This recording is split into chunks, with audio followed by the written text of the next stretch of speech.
Good morning students. कल हम लोगों ने कलेक्शन ऑफ डाटा के बारे में पढ़ा था कि इसके सोर्सेज क्या होते हैं और कितने टाइप का होता है। प्राइमरी डाटा, सेकेंडरी डाटा क्या होता है, सबके बारे में जानकारी ली थी। आज हम लोग पढ़ेंगे कलेक्शन ऑफ डाटा का टॉपिक नंबर 2, जो कि है methods of collecting primary data.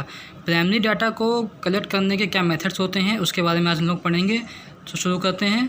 सबसे पहला मेथड होता है डायरेक्ट पर्सनल इन्वेस्टिगेशन, दूसरा होता है इनडायरेक्ट ओरल इन्वेस्टिगेशन, तीसरा होता है इन्फॉर्मेशन फ्रॉम लोकल सोर्सेज और कॉरस्पॉन्डेंट्स, और चौथा होता है information through questionnaires and schedules.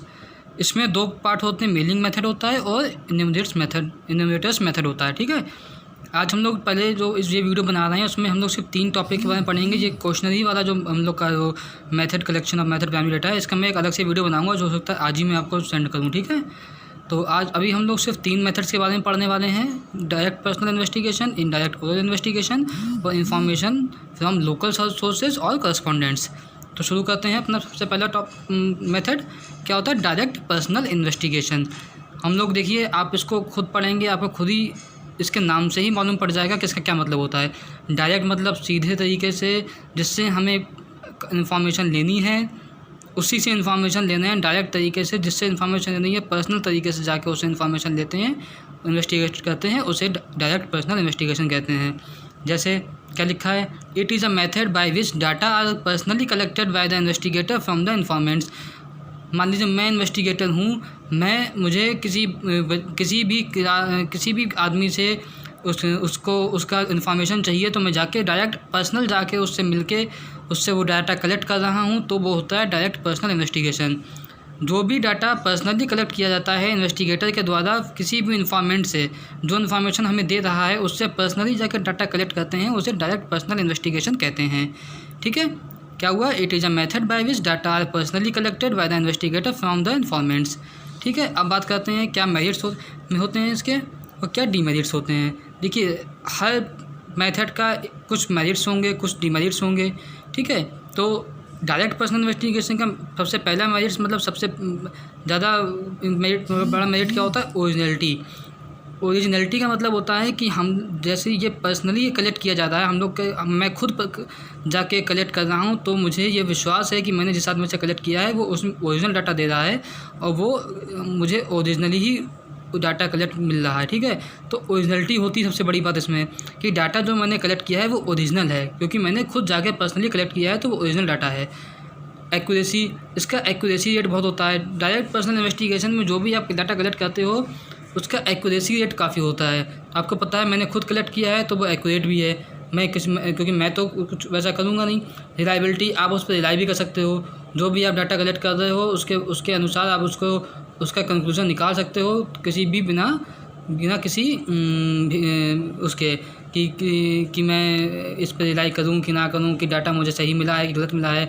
ऐसा तो कोई बात होगी नहीं, क्योंकि आपने खुद ही कलेक्ट किया है। तो रिलायबिलिटी भी है। इलास्टिक होता है, डाटा इलास्टिक भी होता है। कई बार आप कई तरीके से उससे पूछ सकते हो, इलास्टिसिटी होती है उसमें। डीमेरिट्स क्या होते हैं, पर्सनल बायस का मतलब होता है, मान लीजिए मैंने उस आदमी से डाटा कलेक्ट किया जिसे मैं नहीं पसंद करता हूँ बिल्कुल, तो मैं उसका डाटा गलत तरीके से भी इस्तेमाल कर सकता हूँ, तो पर्सनल बायस भी होता है। पर्सनल दुश्मनी भी आप निकल सकती है इसमें, पर्सनली जाके भी। मतलब आपने सोचा कि उस आदमी का डाटा है, उस आदमी के बारे में जानकारी लेनी है, उसने बताया मेरा ब्लड ग्रुप, किसी ने बताया, आपने जाके उससे पूछा आपका तुम्हारा ब्लड ग्रुप क्या है 5 बच्चों से। छठा बच्चा जो है वो आप उससे थोड़ा नहीं पसंद करते हो, आपने उसका ब्लड ग्रुप गलत लिख दिया, तो ये भी होता है, पर्सनल बायस भी होता है। Difficult to cover wide area, ये जो डायरेक्ट पर्सनल इन्वेस्टिगेशन होता है, ये कम एरिया में तो सही है, लेकिन ज़्यादा बड़े एरिया में आप इसको कवर नहीं कर सकते हो। ठीक है, कॉस्टली होता है। आप खुद पर्सनली जा रहे हो, पूरे एरिया का डाटा कलेक्ट करने को आपसे कहा गया, तो कॉस्टली भी पड़ जाता है। आप बाइक से जाओगे, किसी चीज़ से जाओगे, उसमें खर्चा होगा, फिर आने जाने में सबका बहुत कॉस्टली पड़ जाता है। और लिमिटेड कवरेज मतलब वही चीज़ कि आप ज़्यादा एरिया कवर नहीं कर सकते हो, लिमिटेड एरिया ही कवर कर सकते हो। मान लीजिए कि स्कूल को आपसे कह दिया पूरे स्कूल के बच्चों की जानकारी लेनी है, इतना तो आप कर सकते हो। फिर आपसे कह दे पूरे शाहजहाँपुर की जानकारी लेनी है, फिर आपसे कह दे पूरे इंडिया की आप पूरे इंडिया में आप घूमते फिरोगे एक चीज़ के लिए, तो वो नहीं हो सकता है डायरेक्ट पर्सनल इन्वेस्टिगेशन में।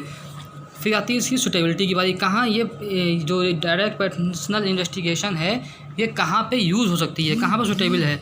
तो स्मॉल एरिया, जहाँ पे एरिया स्मॉल होते हैं वहाँ पर सुटेबल है। इन्फॉर्मेशन मतलब कम एरिया होगा वहीं पे आप इसको डायरेक्ट पर्सनल इन्वेस्टिगेशन को कर सकते हो। इन्फॉर्मेशन जो भी इन्फॉर्मेशन आपको मिली है वो आप सीक्रेट रख सकते हो अपने पास, किसी और से शेयर नहीं कर सकते करोगे, क्योंकि वो आपने खुद ही पर्सनली इन्वेस्टिगेट करी है। हाई एक्यूरेसी रिक्वायर्ड होती है इसमें। इसका जो भी आपने डाटा कलेक्ट किया है उसमें एक्यूरेसी रेट काफ़ी हाई होता है। जहाँ पे हाई एक्यूरेसी होती है वहाँ पे ये बहुत सुटेबल होता है। जहाँ पे आपको हाई एक्यूरेसी चाहिए, मतलब आपको जो रिजल्ट चाहिए बिल्कुल एक्यूरेट चाहिए, तो वहाँ पे डायरेक्ट पर्सनल इन्वेस्टिगेशन के द्वारा ही आप जो है एक्यूरेट कंक्लूजन पे किसी पे पहुँच सकते हो। और फिर डायरेक्ट कनेक्शन इज़ रिक्वायर्ड। आप किसी भी पर्सनल कलेक्ट कर रहे हो डाटा, तो आपको डायरेक्ट कनेक्शन बनाना पड़ता है उस इन्फॉर्मेंट से जो आपको इन्फॉर्मेशन प्रोवाइड कर रहा है। तो डायरेक्ट कनेक्शन भी अगर रिक्वायर्ड है जहाँ पे, वहाँ पे आप डायरेक्ट पर्सनल इन्वेस्टिगेशन कर सकते हो। दूसरा होता है इनडायरेक्ट ओरल इन्वेस्टिगेशन। क्या होता है ये? अब इनडायरेक्ट तरीके से किसी से वर्बली पूछ लेना, इनडायरेक्ट तरीके से उसे इनडायरेक्ट ओरल इन्वेस्टिगेशन कहते हैं। क्या होती है? It is a method by which information is obtain not from the person regarding हुम इन्फॉर्मेशन इज। वो ऐसी इन्फॉर्मेशन ऑब्टेन करना जो उस पर्सन से नहीं पूछी जा रही जिससे इन्फॉर्मेशन चाहिए, उससे नहीं पूछ रहे हैं। किसी और से पूछ रहे हैं। It is a method by which information is obtain not from the person regarding home information is needed. वो उस आदमी से इन्फॉर्मेशन ना लेना जिससे इन्फॉर्मेशन चाहिए। मतलब मुझे चाहिए ए से मान लीजिए एक आदमी है, ए से मुझे इन्फॉर्मेशन चाहिए, मैं डायरेक्ट ए से ना पूछ के उसके बारे में किसी बी या सी से पूछ लेता हूँ, तो वो इनडायरेक्ट ओरल इन्वेस्टिगेशन हो जाती है।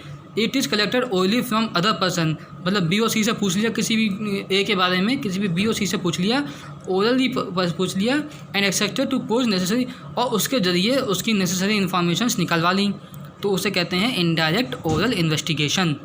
It is a method by which information is obtained not from the person regarding हुम इन्फॉर्मेशन इज नीडेड। जिस आदमी की इन्फॉर्मेशन चाहिए उससे ना पूछ के किसी दूसरे आदमी से उसके बारे में पूछ लेना, उसे इनडायरेक्ट ओरल इन्वेस्टिगेशन कहते हैं। ठीक है, इसकी क्या मेरिट्स और डिमेरिट्स होते हैं इसके बारे में जानते हैं, हम लोग समझते हैं।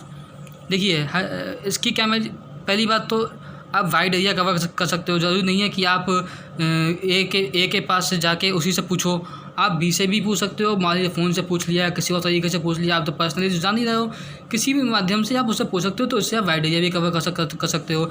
एक्सपेंसिव भी कम होता है, आपको कहीं जाना नहीं है, कहीं आना नहीं है, घर बैठे बैठे या फ़ोन के माध्यम से या किसी को भेज के कैसे भी किसी तरीके से आपको खुद नहीं करना है। एक्सपेंसिव भी होगा, आप घर बैठे बैठे फ़ोन के माध्यम से पूछ लेते हो किसी भी आदमी के बारे में कुछ भी, तो वो एक्सपेंसिव भी होता है इनडायरेक्ट ओरल इन्वेस्टिगेशन। सिंपल भी होता है, ज़्यादा आपको मेहनत नहीं करनी है, सिंपल तरीके से घर बैठे बैठे सारी जानकारी मिल जाती है। बायस फ्री होता है। आपने अब ये मान लीजिए जिससे आप पूछ रहे हो वो गलत इन्फॉर्मेशन दे सकता है, लेकिन बहुत कम चांसेस है किसी और वो गलत इन्फॉर्मेशन दे आपको, तो बायस फ्री भी कम होता है। ये आपको खुद की खुंदक नहीं निकालनी, आप जानते नहीं उस आदमी को, तो वो इसलिए बायस फ्री भी होता है। बस ये है कि डिमेरिट क्या होती है, लेस एक्यूरेट होता है। मान लीजिए जिस आदमी ने बताया है आपको किसी ए के बारे में किसी बी ने बताया है, तो कोई कंफर्मेशन नहीं है कि वो बी जो है वो ए के बारे में सही जानकारी आपको दे रहा होगा। ठीक है, तो एक्यूरेट कम होता है। डाउटफुल कंक्लूजन्स में निकल सकते हैं। जब डाटा एक्यूरेट नहीं मिलेगा तो उसके बाद उसका जो कंक्लूजन, उसका जो रिज़ल्ट निकलेगा वो थोड़ा डाउटफुल भी हो सकता है कि वो रिज़ल्ट जो मैंने निकाला है डाटा कलेक्ट करके वो सही है कि गलत है, तो ये भी होता है। फिर तीसरा होता है इन्फॉर्मेशन फ्रॉम लोकल सोर्सेज और करस्पॉन्डेंट्स। इसमें क्या होता है, आप खुद नहीं जा रहे हो, आप मान लीजिए हम बरेली की किसी भी दूसरे शहर की इन्फॉर्मेशन, किसी दूसरे शहर में कोई आदमी रहता है उसकी इन्फॉर्मेशन चाहिए, तो आप खुद नहीं गए, आपने अपना कोई सोर्स, लोकल सोर्स किसी को भेज दिया, किसी आदमी को जो लोकली वहाँ रहता है, या कोई करस्पॉन्डेंट अपनी जगह किसी को भेज दिया, वो जाके इन्फॉर्मेशन कलेक्ट करके ला रहा है आपके लिए, तो उसे कहते हैं इन्फॉर्मेशन फ्रॉम लोकल सोर्सेज और करस्पॉन्डेंट। क्या मतलब हुआ? Under this the investigator appoints local person और करस्पॉन्डेंट एट डिफरेंट प्लेसेज। जहाँ की इन्फॉर्मेशन चाहिए, जिस आदमी की इन्फॉर्मेशन चाहिए, मान लीजिए वो कहीं किसी और शहर में रह रहा है, आप किसी और शहर में हो, तो वो जो है आप खुद ना जाके वहाँ का किसी लोकल पर्सन को या करस्पॉन्डेंट को आप अपॉइंट करते हो कि वो उस पर्सन की इन्फॉर्मेशन कलेक्ट करे। They collect information in their own way. वो अपने तरीके से इन्फॉर्मेशन कलेक्ट कर सकते हैं and furnish the same to the investigator. अपने तरीके से वो इन्फॉर्मेशन कलेक्ट करता है और जो भी इन्वेस्टिगेटर है उसको वो जो इन्फॉर्मेशन कलेक्ट की उसे भेजता है। तो क्या हुआ, जो भी इन्फॉर्मेशन किसी दूसरे शहर में आदमी रहता है उसके बारे में कोई इन्फॉर्मेशन जानकारी चाहिए तो आप खुद ना जाके वहाँ के लोकल पर्सन को या करस्पॉन्डेंट को जिसको आप जानते हो उससे आपने कह दिया। मान लीजिए कोई आदमी है जो कहीं और किसी और शहर में रहता है, आप वहाँ नहीं जा पा रहे हो, किसी कारणवश नहीं पहुँच पा रहे हो, तो आपने वहाँ का कोई अपना जानने वाला किसी आदमी को कह दिया कि जाइए या ऐसा काम करो या मेरा वो जो आदमी है उसके बारे में थोड़ी जानकारी इकट्ठा करो कि वो कैसा आदमी है, कौन है, क्या करता है, कहाँ रहता है, सब बारे में जानकारी इकट्ठा करो। तो वो उसकी इन्फॉर्मेशन कलेक्ट करके आपने उसको अपॉइंट कर दिया, उसने सारी इन्फॉर्मेशन कलेक्ट कर दिया उसके आदमी के बारे में और आपको भेज दी। तो वो होती है इन्फॉर्मेशन फ्रॉम लोकल सोर्सेज और करस्पॉन्डेंट। ये सब जो मैं बता रहा हूँ ये प्राइमरी डेटा कलेक्ट करने के लिए मेथड हैं, जो आप अपने वो डेटा ऐसे कलेक्ट होता है जब प्राइमरी डेटा में डायरेक्ट पर्सनल जाके आप कलेक्ट कर दो। प्राइमरी जो भी डाटा उसके ओरिजिन सोर्स से कलेक्ट किया जाता है उसे प्राइमरी डेटा कहते हैं। ये तो जानते हैं कि हम लोगों ने पढ़ा था, जो डाटा ओरिजिन से जहाँ से वो डाटा ओरिजिनेट हो रहा है वहीं से कलेक्ट किया जा रहा है उसे प्राइमरी डेटा कहा जाता है। ठीक है, तो ये तीनों जो मैंने मेथड्स बताए हैं ये प्राइमरी डेटा के मेथड्स हैं कि डायरेक्ट जाके आप या तो आप डायरेक्ट जाके खुद इकट्ठा कर लो इन्फॉर्मेशन, तो वो प्राइमरी डेटा माना जाएगा जहाँ से ओरिजिनेट हो रहा है, जिस आदमी से पूछना है। और इन्फॉर्मेशन फ्रॉम लोकल सोर्सेज से भी पूछ लिया, वो भी प्राइमरी डेटा का पार्ट हो गया, मेथड हो गया। और इनडायरेक्ट और इन्वेस्टिगेशन भी हो गया। इसके क्या मेरिट्स होते हैं, ये इकोनॉमिकल होता है, ज़्यादा खर्चा नहीं है। आपने लोकल सोर्स से क्या उसने जाके इकट्ठा किया, आपको भेज दिया। कंटिन्यूटी आपको खुद नहीं जाना है, हर जब भी आपको चाहिए वो कंटिन्यू तरीके से आपको उस आदमी की इन्फॉर्मेशन देता रहेगा, तो कंटिन्यूटी रहती है। वाइड कवरेज, पूरे इंडिया में आपसे कहा गया अलग अलग शहरों में इस आदमी की इन्फॉर्मेशन चाहिए, आपने वहाँ आदमी भेजा या फिर आपका कोई लोकल करेस्पॉन्डेंट वहाँ पर रहता है उसको आपने काम पे लगा दिया। जैसे नहीं वो कहते हैं CID वाले या फिर पुलिस वाले कि आप खुद तो जाते नहीं हैं, वो खबरी भेजते हैं, जो खबरी होते हैं जैसे खबरी जाके इन्फॉर्मेशन कलेक्ट करते हैं। वही तरीका होता है कि आपने अपना कोई खबरी लगा दिया उनके पीछे, उसने वो डाटा कलेक्ट कर लिया, वो आपको दे दिया। तो वाइड कवरेज भी आप इसमें इसके मेरिट्स होते हैं। डीमेरिट्स, एक्यूरेशन कम होती है, लेस एक्यूरेट होता है।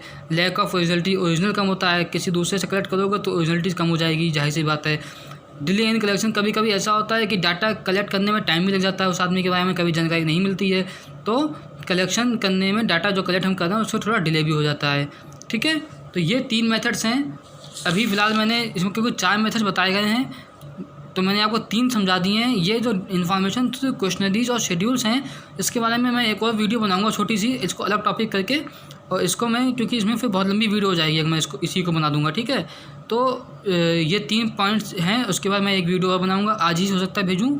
तो information through questionnaires and schedules जो है उसमें मेलिंग मेथड और इन्यूमरेटर्स मेथड जो है उसको मैं अलग से एक वीडियो बना के भेज दूँगा। बाकी डायरेक्ट पर्सनल इन्वेस्टिगेशन आप समझ गए होंगे क्या होती है, इनडायरेक्ट ओरल इन्वेस्टिगेशन क्या होगा आप समझ गए क्या होती है, और क्या होता है इन्फॉर्मेशन फ्रॉम लोकल सोर्सेज और करस्पॉन्डेंट्स। ठीक है, कोई डाउट क्लियर हो आप मुझसे पूछ सकते हैं। Thank you class.